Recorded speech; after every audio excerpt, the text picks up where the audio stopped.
I'm here to toast someone whose head and whose heart is beyond compare. It's interesting, just a couple of days ago, we had someone here. We have these various programs on teaching and thinking about how we can be better. Frances Fry, business school, and she said, fundamentally one of the great challenges of being a teacher is to balance two things.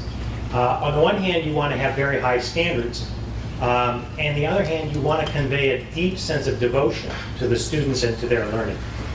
And she said that the ideal, of course, is to be at the highest of standards and the highest level of devotion. But human nature being what it is, typically if you're insisting on very high standards, you're kind of standoffish because, you know, it's hard. You're being mean to people. On the other hand, if you really are devoted and you hear and you understand all of the really hard problems in people's lives and so forth, you kind of want to cut them some slack. And so the really rare person, it's enormously energy intensive to do both.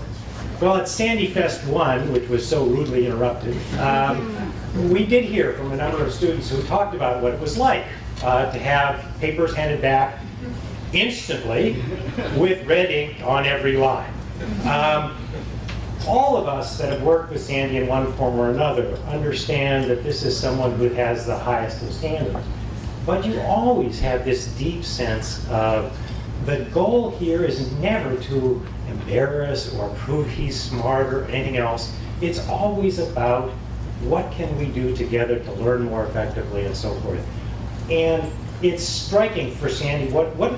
It's not, by the way, just in terms of each of us. It's also his own connection. What does it mean? What high standards for Sandy is?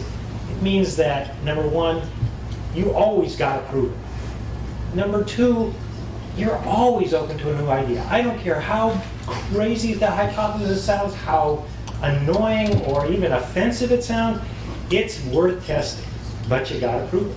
And indeed, ultimately, you got to put together enough evidence that that all the different puzzle pieces and so forth help you point in a direction. And so it's both an exciting intellectual journey, openness at the same time, really high standards of evidence improvement.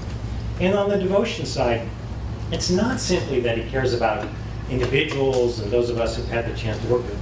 He also cares really, really deeply about the people on who we study.